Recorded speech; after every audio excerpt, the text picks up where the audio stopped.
So you're hiding $300,000. I could have used that money to buy a house someday. But Arabella, my mother-in-law, beat me to it, buying a house without even telling me. When I confronted Patrick about it, he brushed it off, saying, "Let Mom do what she wants. Just forget about it." He started taking her side, which infuriated me beyond measure. I couldn't forgive either of them. My name is Kathy, and I married Patrick, who works at the same food company, 5 years ago. Our busy work schedules leave little time for us as a couple, but we generally get along without any major conflicts. However, my relationship with Arabella, my mother-in-law, has never been smooth. It all began during a family gathering at her house, where she casually remarked, "Now that you're married to Patrick, you'll quit your job and become a housewife to support him, right?" I calmly replied, "No, I plan to continue working after marriage. Patrick and I have discussed it, and he supports my decision." Arabella seemed taken aback and countered, "Isn't it normal for a wife to become a housewife after marriage? That's what I did when I married my late husband." This comment marked the beginning of our strained relationship, which only worsened over time.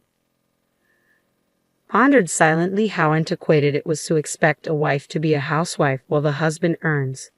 Naturally, I couldn't voice this to Arabella, so I simply offered a polite smile and brushed off her comment. "Are you sure Patrick agrees with you working? If you're not home because of work, it will just add to his burden when he's tired," she persisted.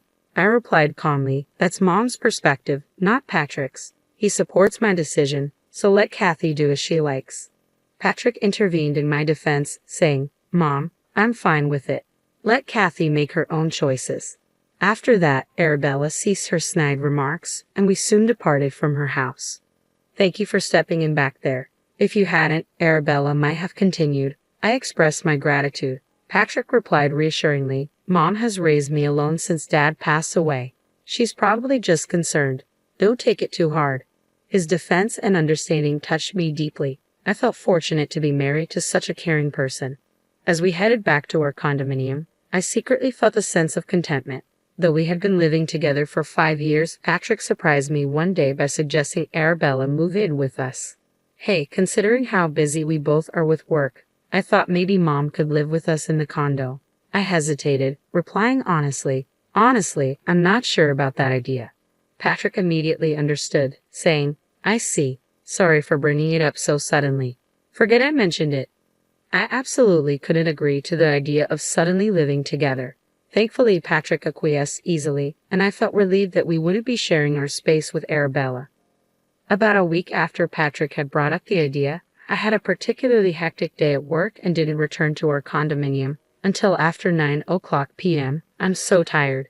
Maybe I should whip up something for dinner," I muttered to myself as I reached for the doorknob, only to find it already unlocked. Patrick must have gotten home earlier than usual today. Normally, he texts me when leaving work, but it seemed he'd forgotten this time. Without much thought, I entered the apartment. "Whoa, what a day. Oh, you're back," a voice greeted me unexpectedly. "Huh? Arabella, you're here. Where's Patrick?" I asked, bewildered. "Patrick hasn't returned yet. He gave me a spare key, so I let myself in," she explained casually.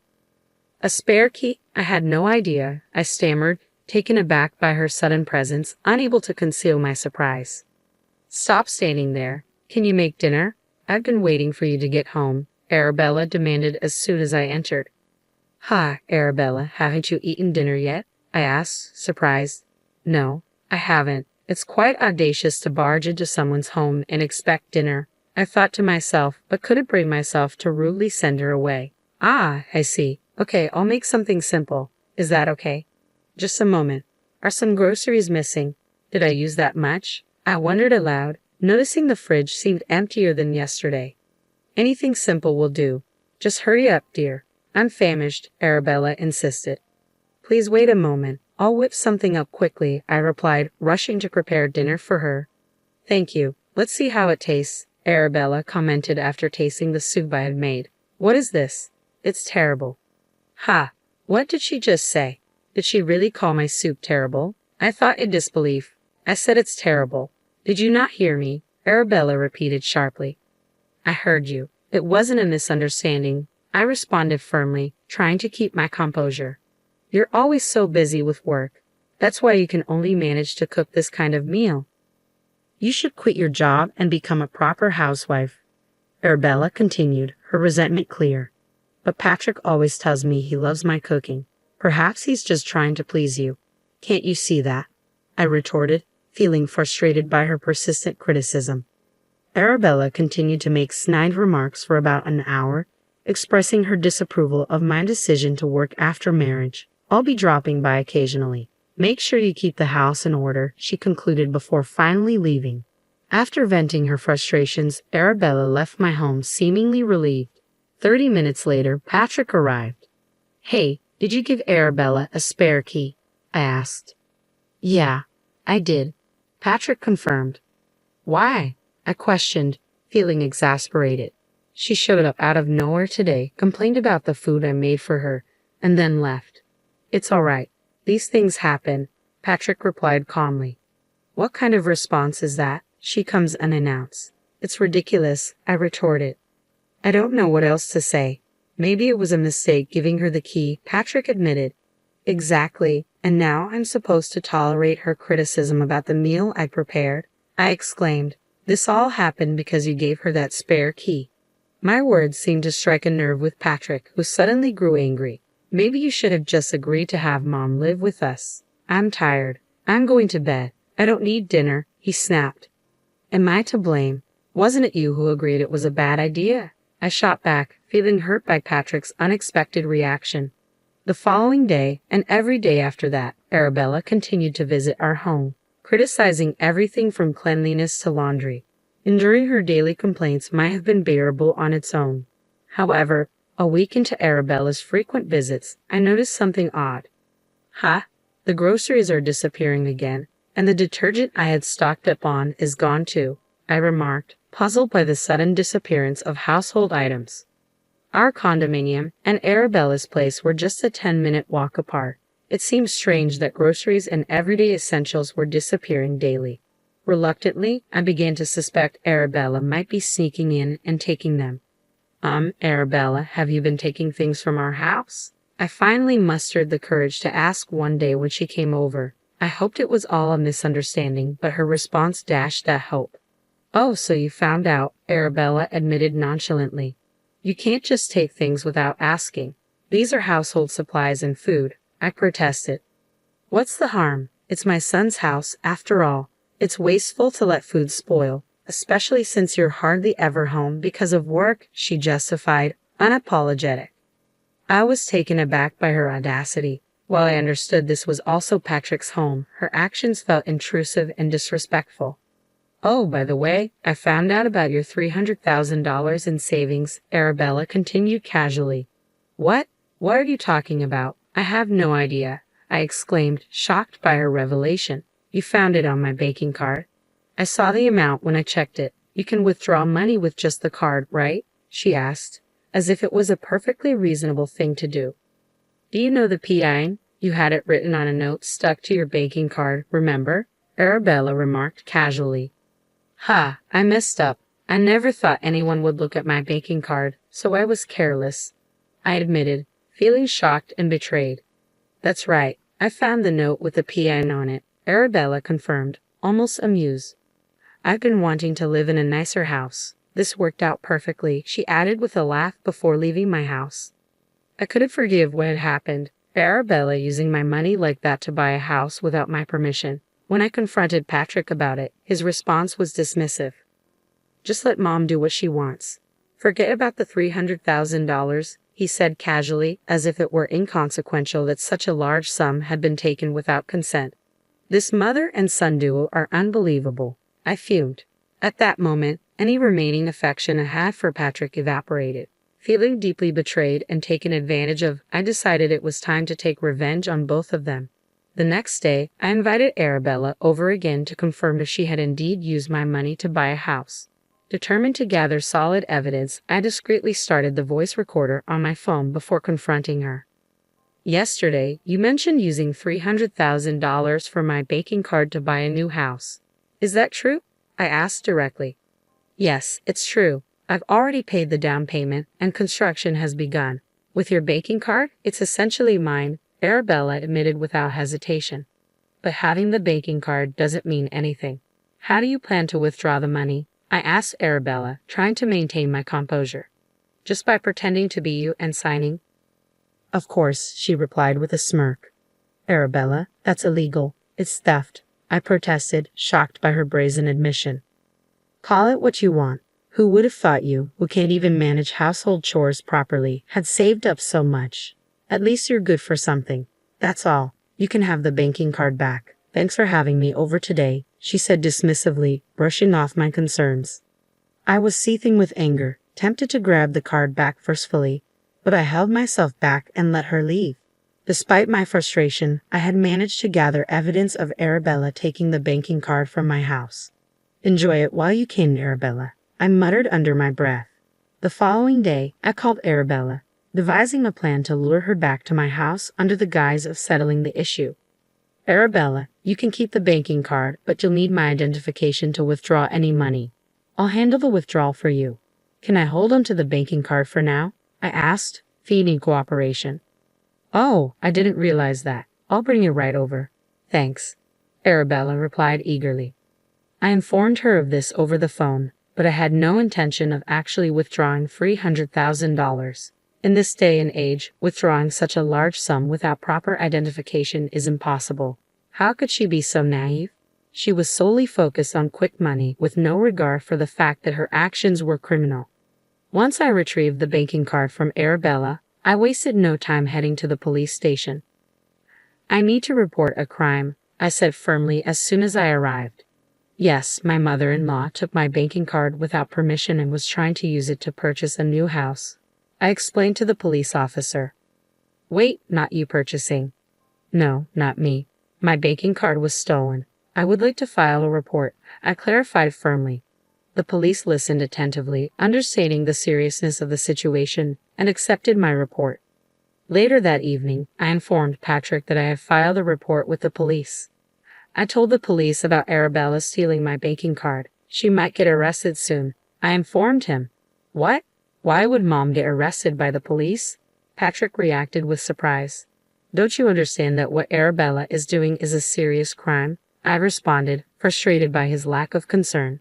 Even so, did you have to involve the police? It's pointless talking to you. You always say we should let your mom do as she pleases. Why should I just hand over a large sum of money to her? Patrick countered defensively. How can you speak of your mother-in-law like that? I shot back, hurt by his dismissive tone. Just because she's my mother-in-law, does that mean she can do anything? If she tried to harm me, should I just accept it quietly? It's absurd. I didn't save up all this time just to hand it over to Bella, I exclaimed in frustration. Well, she's enough of an old hag for sure, Patrick retorted sharply. Hearing his harsh words, I was taken aback. Patrick stormed off to his room. When he returned to the living room, he threw his divorce papers at me. I never expected you to say something like that. Sign this, he demanded, his tone cutting through the air. I never imagined. You always had these papers ready, I responded quietly, stunned by his sudden reaction. Well, if that's how you feel, then so be it. I'm tired of this anyway, being threatened, I said, my voice trembling slightly as I reached for the papers. Patrick seemed surprised by my swift agreement. After signing the papers, I handed them back to him, silently displaying the divorce agreement. Here, this is what you wanted, right? I handed Patrick the signed divorce papers with a mix of resignation and sadness. Yes, Patrick replied quietly. Then I'll file these, I said, trying to keep my voice steady despite the ache in my chest. He took the papers without another word, his expression unreadable. After our brief exchange, he hurriedly left the house in the middle of the night. I suspected he went to Arabella's house. 20 minutes later, my phone rang. Hello. What do you want? I answered tersely, not hiding my frustration. It was Patrick on the other end. I told Mom about the police report Kathy filed. Patrick said, his voice tense. Yes, so, I replied sharply, unsure where this conversation was headed. Can you withdraw the report, please? Patrick requested, his tone pleading. What? No way? There's no chance I'm withdrawing it, I exclaimed firmly, resolute in my decision. Regretting it now, fake remorse doesn't change anything.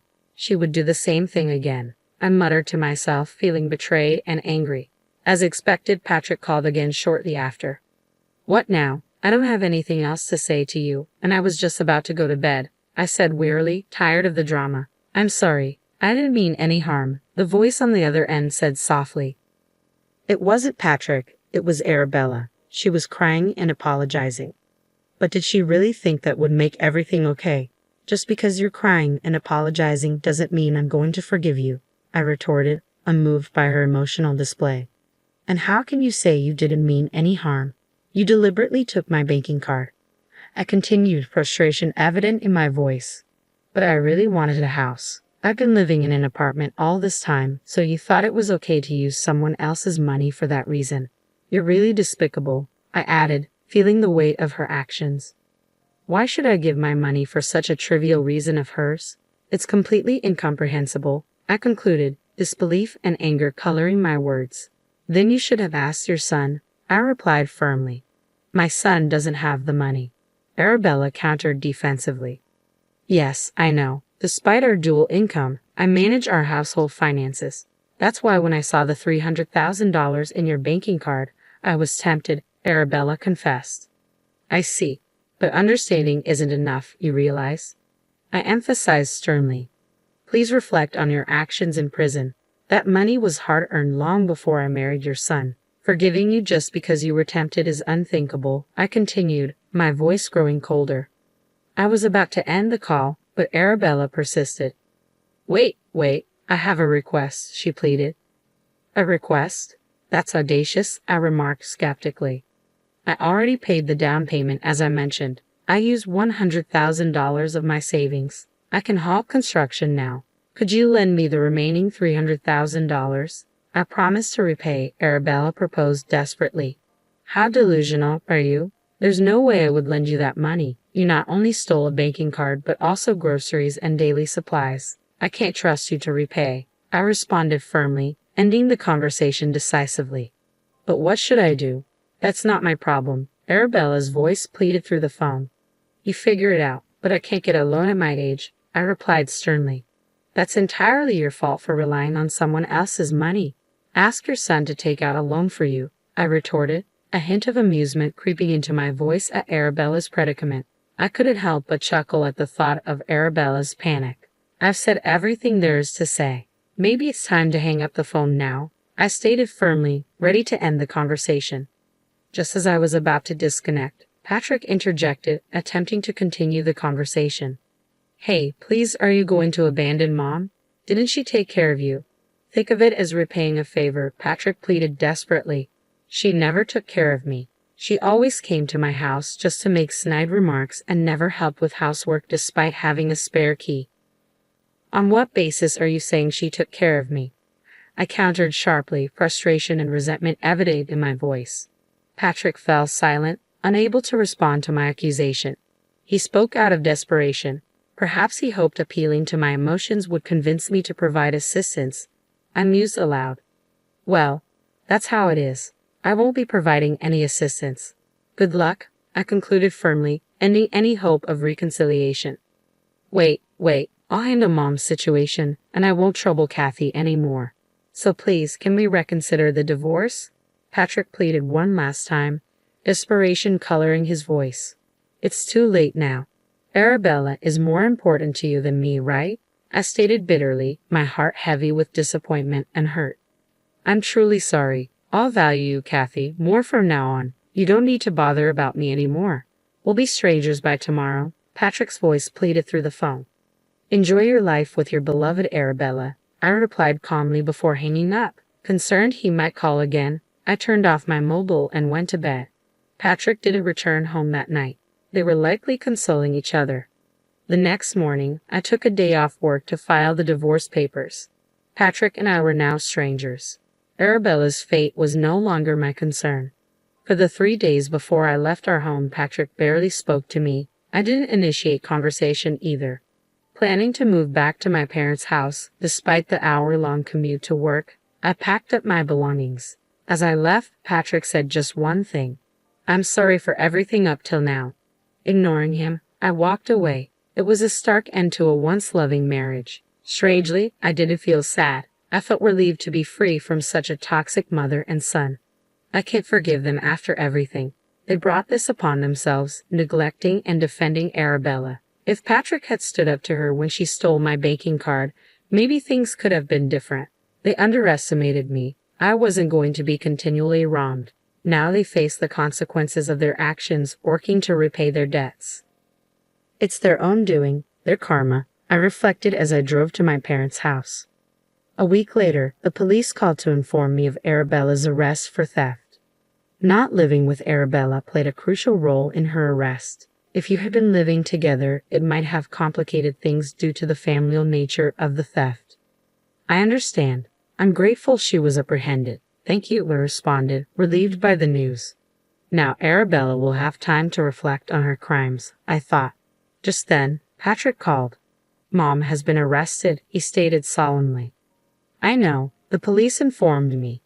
I can't manage the loan payments alone now that Mom's gone, Patrick admitted. So what?